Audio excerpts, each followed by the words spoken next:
à tous et bienvenue sur la chaîne de Fouiniman. Les amis, les amis. Hier c'était dimanche.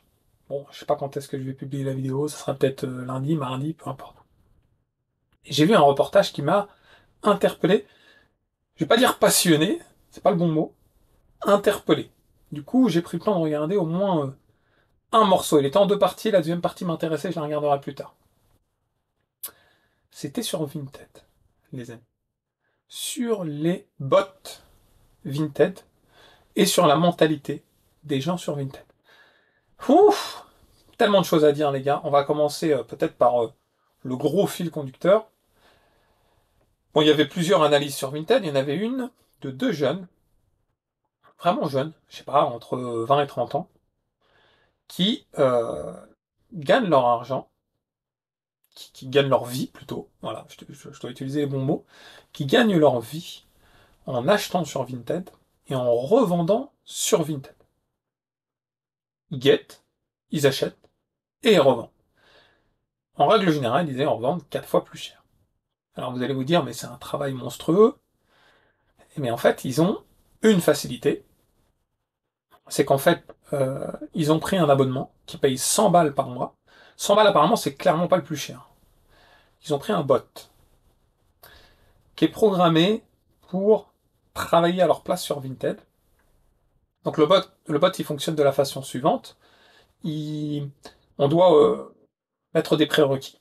Donc eux, ils mettent des prérequis, je recherche tel type de vêtements. Alors c'était beaucoup vêtements, chaussures, ce genre de choses. Eux, c'était pas trop les accessoires. Après, on y reviendra.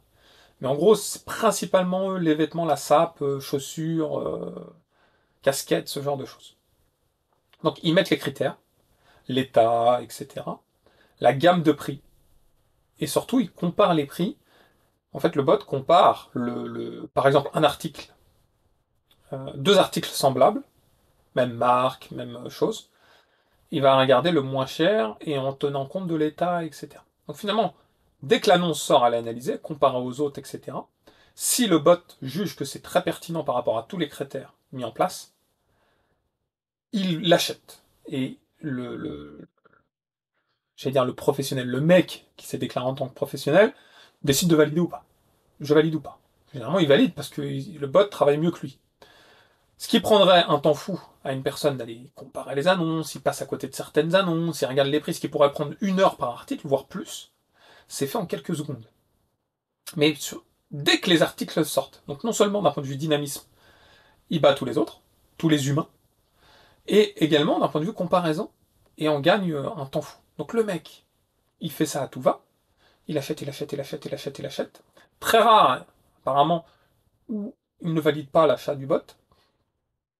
Les articles arrivent, il les trie proprement, il les replie, il les reprend en photo, et il les met 4 fois plus cher. Et ça se vend.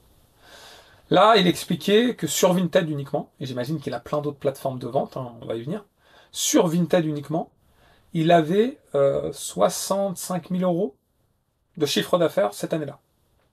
Son pote, il avait 120 et quelques mille, mais sur sur 1 an et plus. Ça paraît monstrueux, mais c'est monstrueux, les gars, parce que c'est eux, en soi, c'est pas comme si qu'ils fabriquaient l'objet. C'est pas comme si qu'il y avait un côté marketing, etc. Non. C'est juste eux des transmetteurs. Voilà. Ils prennent l'objet, ils le revendent. Ils prennent l'objet, ils le revendent. Ils prennent l'objet, ils le revendent. Un magasin, quand il fait ça, il y a des magasins qui le font. Rachat d'occasion pour revente. Ça, ils le font, les magasins. Ils ont un loyer à payer, ils ont plein de choses à payer. Et le magasin, ils attendent que les gens leur ramènent. Et des fois, les gens leur ramènent et ils sont pas prêts à négocier fortement. Donc les gens ils repartent peut-être avec leur matos si le prix ne plaît pas, etc. Là, il guette les meilleurs, le bot, pardon, il guette les meilleures affaires, en fait. Il fait le tri pour vous. Il a dit les 100 balles par mois, ils sont rentabilisés de ouf. Et j'ai regardé, 100 balles, il y a beaucoup plus cher en termes de bot. Je pense beaucoup plus efficace.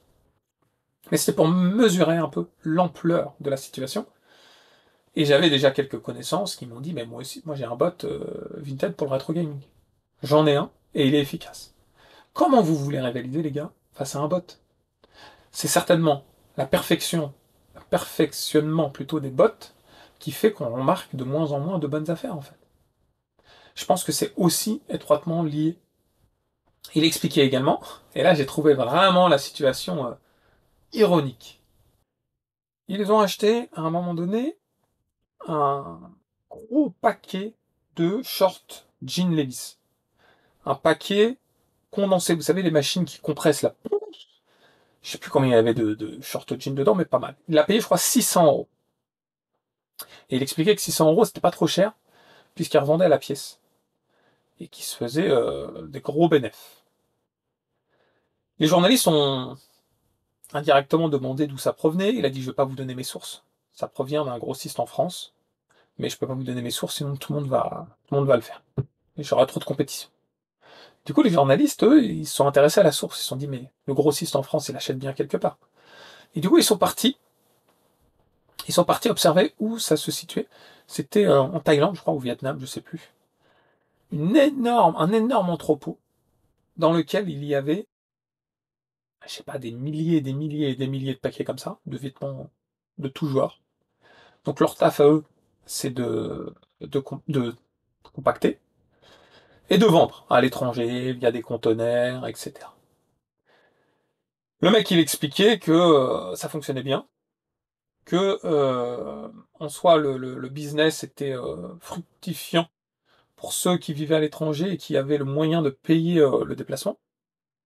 La marchandise plus un conteneur, en gros presque rempli, avec de la marchandise, il faut payer 140 000 euros, un truc comme ça. Il faut avoir les moyens. Et la fille a dit, oui, mais ils viennent d'où les vêtements? C'était ça, en fait, l'ironie du sort. L'ironie de la situation. Les vêtements, il expliquait que c'était souvent des dons des États-Unis. Donc les Américains donnent à des associations. Les associations envoient dans ce genre de pays.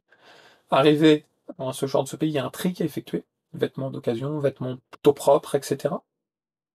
Ils sont ramenés en partie dans cet entrepôt, où ils compactent, selon les genres, et ils sont revendus à des grossistes, écoutez bien, aux États-Unis et en Europe.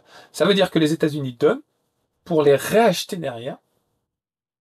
Ces grossistes vendent à des particuliers professionnels, comme les deux mecs là qui travaillent sur Vinted, et ces mecs-là revendent à la population. C'est ça l'ironie de la situation en fait. J'ai trouvé ça complètement ouf. Mais c'est exactement ce qui se passe, les gars. Autre chose de très intéressant, dont je n'avais pas connaissance. Franchement, après je me suis pas renseigné plus que ça, mais il y a des arnaques sur Vinted. C'est des contrefaçons. Ils l'ont mis en lumière. Ils ont dit il y a beaucoup de contrefaçons. Il y a une nana qui a acheté un sac, 2500 euros. Quelle idée d'acheter un sac sur Vinted à ce prix? Bon, j'imagine que normalement sa valeur est supérieure. Mais quand on met ce prix-là pour un sac, c'est effrayant sur Vinted, quoi, en gros. Des fois, on se dit en magasin, c'est peut-être 2 fois plus cher en marque. Donc je vais pas juger, je vais pas juger. La fille le reçoit et se rend compte que c'est un faux. Elle contacte Vinted. 6 autres personnes ont contacté Vinted pour la même personne en disant que c'était des faux et qu'il y avait la même photo dans la même situation. Donc la personne vendait 6 fois le même article à 6 personnes différentes. Et Vinted a répondu non, on voit pas de fraude à l'annonce. Un truc complètement ouf, complètement perché. Donc la fille, elle a pris un avocat, elle est en procédure. Donc le journaliste dit c'est complètement ouf en fait, c'est effrayant. Et après, ils ont dit mais attention, Vinted, il propose pour 10 euros supplémentaires, moi j'avais pas fait attention, pour 10 euros supplémentaires, la vérification, l'authenticité d'un article. Donc ce qui se passe, c'est que la personne rajoute 10 euros. L'article, avant d'être envoyé chez la personne qui a acheté, il est envoyé en Allemagne. Et il y a un centre en Allemagne de spécialistes qui vérifie l'authenticité de l'article. Donc là, c'est par exemple, ils ont montré... qu'est-ce qu'ils ont montré comme article? Ils ont montré un sac, et je sais plus quoi. Et le mec, il vérifie, il dit non, le sac là, c'est un faux. Ça y est, je me rends compte que c'est un faux. Parce que regardez là, le logo Dior, par exemple, il devrait pas s'oxyder. Le sac, on le touche. Normalement, il y a une surface particulière, etc. Il y a différents points, facteurs d'analyse qui permettent de juger et de dire ça c'est un vrai, ça c'est un faux. Donc là, il s'avérait être un faux. Donc on s'est dit, bah, la personne va être bonne, quoi. Il vend un sac à 2000 balles, alors que c'est un faux. Et en fait, non. Le sac, il est renvoyé au vendeur, et le vendeur a un avertissement. Il dit, si vous remettez en ligne ce sac, là, vous serez ben. Alors la journée, il s'est dit, mais pourquoi en fait? Et la dame lui dit, mais peut-être la personne qui l'a vendu ne savait pas que c'était un faux. Et ça, ils n'ont pas tort. C'est vrai que des fois, il y a tellement de faux qui circulent qu'un mec qui pense que c'est un vrai se retrouve avec un faux. Mais le problème, c'est qu'on laisse en circulation l'objet, en fait.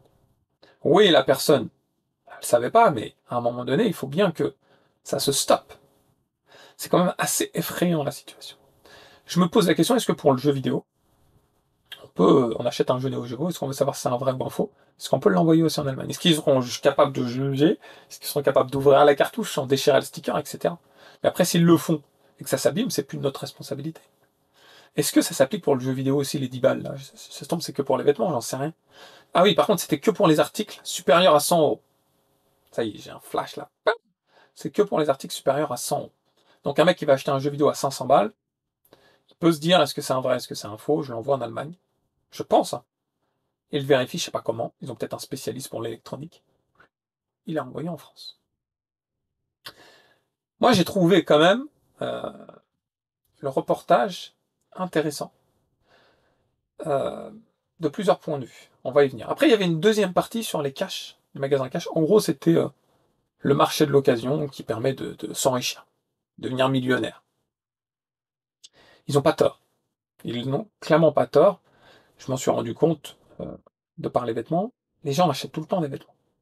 Donc les mecs qui sont avec le bot là, ils sont performants, ils sont dynamiques les mecs, organisés. Hein. C'est organisé. Ils envoient, ils ont un dressing où il y a tous les vêtements triés, etc. Ils prennent leurs photos d'une certaine façon pour que ça soit attrayant.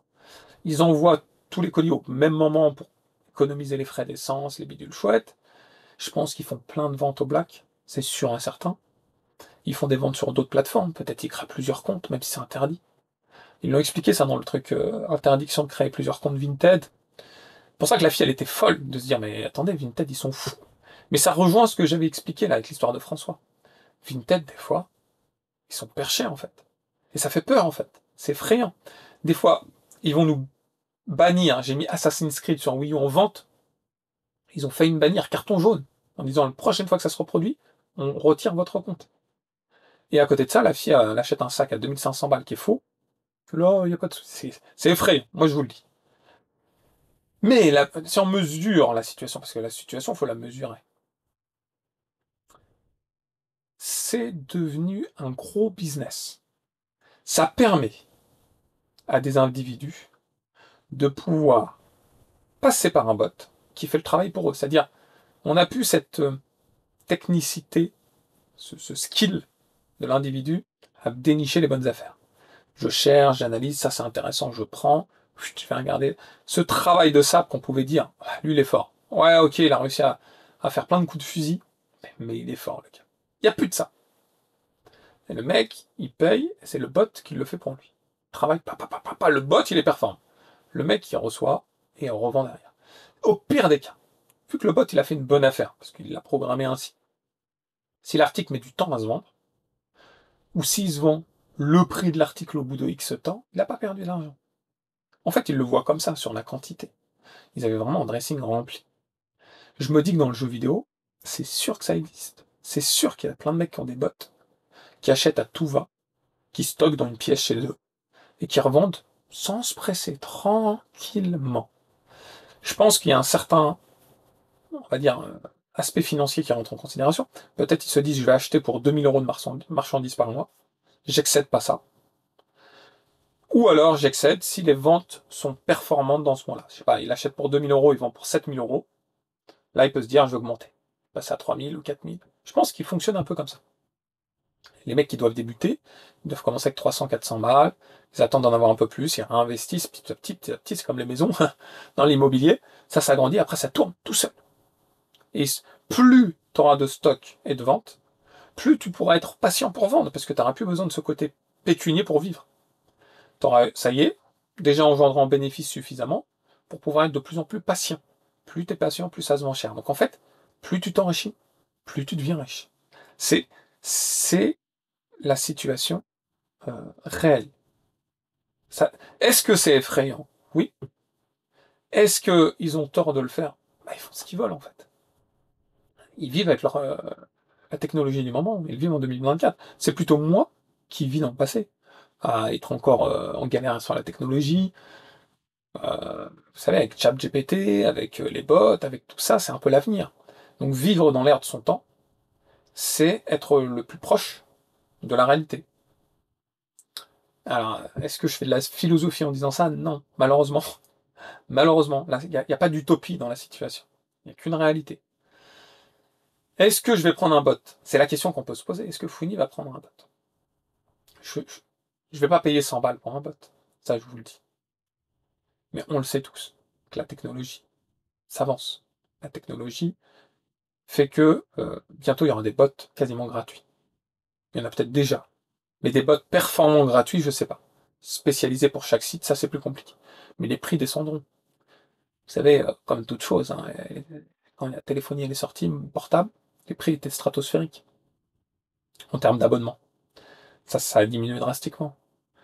Tout est mis en place à partir du moment qu'il y a un grand nombre qui l'utilise. Le problème, c'est que quand il y a un très grand nombre qui l'utilise, tout redevient presque à la normale. Parce que tout le monde l'utilise. Là, actuellement, il y en a très peu qui l'utilisent. Et du coup, ça génère un plus, une plus-value pour ceux qui l'utilisent. Est-ce que Fouini va utiliser un bot pour du rétro gaming, etc. La réponse est non. Pour la simple et bonne raison que j'ai mon travail. Et il me suffit amplement. Le rétro gaming, je vous l'ai déjà dit, c'est une passion. Et ça s'arrête à une passion. C'est pas mon moyen de vivre. Moi, j'achète, je vends, beaucoup plus rarement. Très rarement. Enfin, je devrais vendre au moins un minima sur Vinted pour pouvoir racheter un peu derrière. Chose que j'essaie de me mettre le coup de pied au fion pour que je le fasse. C'est normal. Mais est-ce que je vais rentrer dans un système où vendre en masse, acheter en masse pour avoir des pépettes? C'est pas mon travail. Tout simplement. C'est pas mon travail. Mais, et je dis bien mais, je suis persuadé que dans le jeu vidéo, beaucoup, et je dis bien beaucoup, le font. Pour X raisons, que je ne vais pas juger, mais beaucoup le font. Et ça rend la situation extrêmement complexe pour nous. C'est certainement l'une des raisons pour lesquelles on ne trouve plus de bonnes affaires. Ça part avant qu'on s'en rende compte. Ça part en plus en comparant à plein d'autres choses. C'est-à-dire, le bot sait que c'est la bonne affaire. C'est parti. Et voilà les amis, est-ce que toi, là, derrière ton écran, tu utilises un bot? Si oui, qu'est-ce que ça t'apporte? Donne-nous quelques exemples de bonnes affaires. Sinon, pourquoi tu y es opposé, etc. Ça m'intéresse. Ça m'intéresse d'avoir votre avis à ce sujet. J'irai regarder le reportage sur le Easy Cash. Je crois que c'était Easy Cash. Ou les magasins cash, je sais plus. Je pense qu'ils devront parler de jeux vidéo. Hein. Si on parle de cash, on parle forcément de bijoux, sacs, téléphonie, PC et jeux vidéo. Ah, c'est un peu on va dire manga, ce genre de choses. Voilà les amis, en tout cas j'espère que vous avez passé un bon moment en ma compagnie. Si c'est le cas, n'oubliez pas le pouce qui fait plaisir. Et puis si c'est pas déjà fait, de vous abonner à la chaîne. Dans tous les cas les gamers, je vous dis à très vite. Ciao ciao.